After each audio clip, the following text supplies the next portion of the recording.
Just took my son to school. I wanted to talk quickly about self-care because some days you're just going to feel really, really tired. You're just going to feel maybe like there's no hope, or you're just going to feel not so great some days. You know, depending on what's going on in your life, what's going on in the world, things can get to us. And these are the times when it's the most important to do self-care, to really dive deep into your self-care practices. And I think there's kind of a misconception about what self-care is. A lot of people think self-care is, putting on makeup and going to the spa or taking a bubble bath. And sure, that stuff is part of it. I guess the big thing, and maybe I've heard this somewhere else, I'm not sure if I came up with this or if I've heard it elsewhere, but the big idea is you want your self-care to come from the inside out and not from the outside in. So in other words, yes, maybe doing like a facial and can make you feel good and stuff and feel good about the way you look, but really that's all surfacey stuff. I guess mostly we need to be thinking about what makes us feel good inwardly, and we need to be tuning our energy and intention into those inward spaces, finding ways to help ourselves internally, because if we can self-soothe and self-comfort ourselves and find grounding and healing and inner peace first, that can be the priority. And then that's going to make it so much easier to find the energy to like put a little more into how we're dressing. And yeah, it's just going to make all that superficial stuff, the superficial level of self-care, much easier and effortless, more effortless. And then it's also going to help with our relationships a lot more and our interactions with new people that we meet. Think of scenarios where you have two choices of what you can do for self-care. You can do something to make your physical body look better for other people, so that when other people look at you, they'll think, oh, that accessory looks nice, or that mani-pedi looks nice. You're hoping, right? You're hoping that doing a mani-pedi or something akin to that will make people, when they look at you, evaluate you more positively and view you as more attractive, which may or may not even be the truth. They may not even notice or care. I heard Danielle Lynn, the YouTuber, talk about body acceptance, accepting one's own physical body without too much strife, because I think there's a definite tendency, and I could do a whole video about this, but especially in women, because there's a lot of marketing that is aimed at making us feel insecure. And there's a lot of profit to be gleaned from making women feel insecure about our looks. And there has been, for decades, many, many companies and individuals who have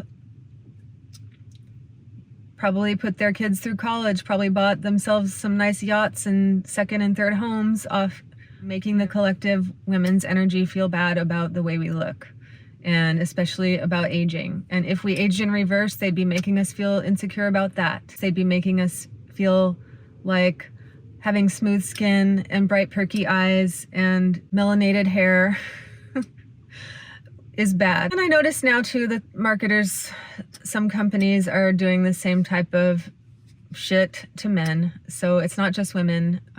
But anyhow, the point being, Danielle Lynn had mentioned, instead of giving into the self-loathing and the body hating and, wanting to conform your body to a certain type, and if it doesn't fit that, then you hate on yourself and you hate on your physical self. She just mentioned, what about easing into sort of a middle path where maybe you do some gentle, soft corrections here and there, but you're not doing extreme or, things that are costing you your entire bank account just to try to fit some kind of ideal created by a marketing company. So I don't know. I do like that idea of just looking at oneself gently. But say you have a choice between something like that or something that helps you inside, something that benefits you, your mind, your spirit, right? The internal part of yourself. your inner self, your inner being, your higher self, your subconscious self. That's the part that really needs the most support from you. And you can do something like that by, let's just say, reading a good book. Reading a book that resonates with you. It doesn't even have to be a self-help or self-care related book. It could be fantasy fiction. It could be a Marie Kondo book, a book on organizing your home. Always choose the book in this case. Always choose a thing that's going to bolster and encourage your inner self first.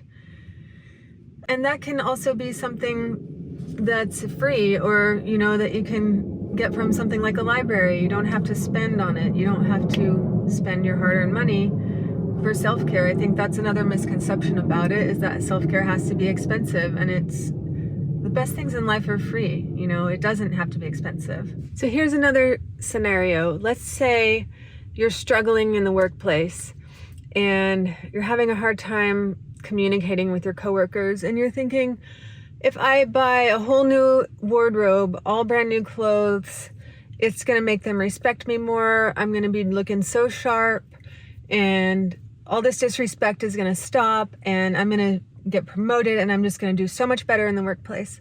But hold on. Maybe instead of that, consider spending that money on a great yoga package at a wonderful yoga studio where the teachers make you feel, they don't make you feel, but they help you feel really spiritual and connected to your inner being, and they kind of elevate your consciousness with their classes. Or consider paying maybe a private meditation instructor, or consider spending that money on some really good books that help you feel better and broaden your horizons and your internal perspectives.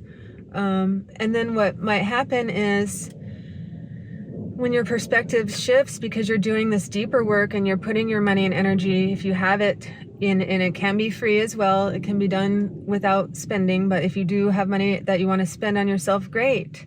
Either way, you can use that shifted perspective, that new energy that you can get from pursuing this deeper type of self-care, to then maybe decide you want to instead make yourself a new wardrobe, or you would like to try thrifting a new wardrobe, or maybe you realize that you don't want to be wearing acrylics and polyesters anymore because of the microplastics that they shed, so you would rather get a wardrobe with just a few high quality pieces that are made of 100% cotton or 100% linen or 100% hemp, or, you know, natural fibers that you feel good wearing every day, and you don't mind even wearing like the same 3 or 5 outfits every day because they're made of materials that align with your health and your purpose in this world. Oh, a cop drove by on his bike, but I think I'm okay because I'm in like the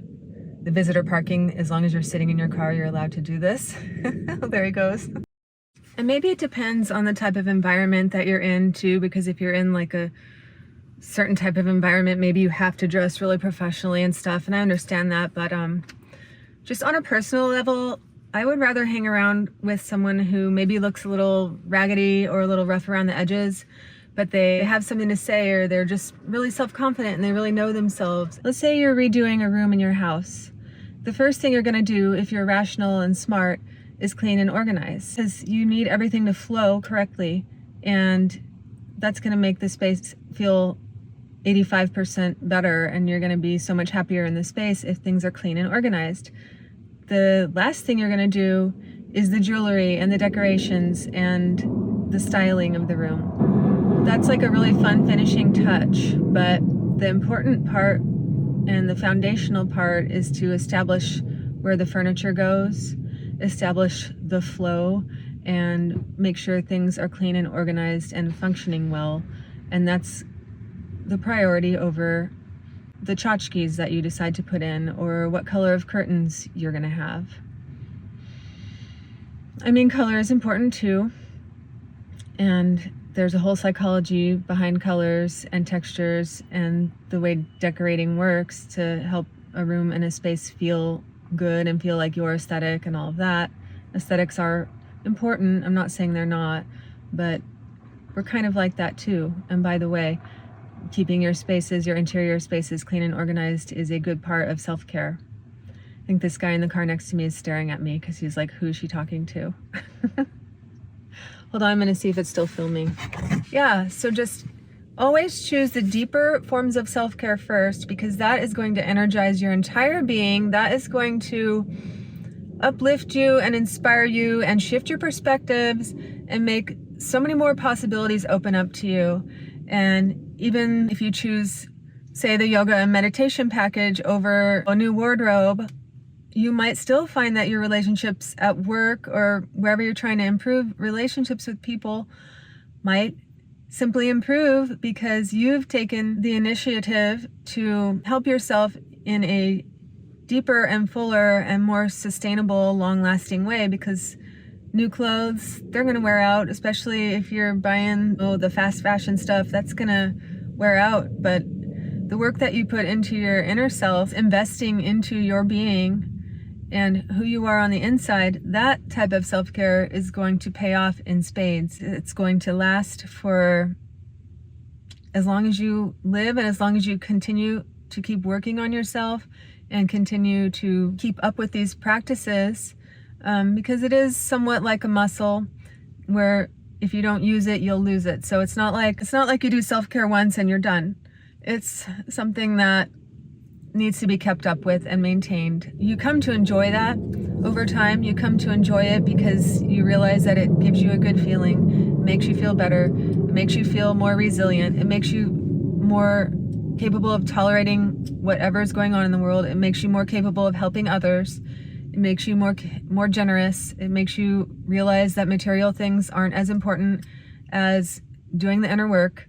And so, yeah, just consider forms of self-care that are deeper, because they're going to make it so much easier for you to do all of the superficial forms of self-care, and they're also going to shift your perspective about that so that you don't even care about as much how you're perceived physically, and you'll see that it doesn't really matter. Ultimately, you'll see that what matters is how you show up in the world, not so much physically, but what your energy is like and how you're projecting your thoughts and your energy and just who you really are, your inner self out there. And that's how you really show up in the world and how you can help people. So thank you for being here. And remember, radical self-care, radical self-acceptance, they'll always be there for you. You can do it.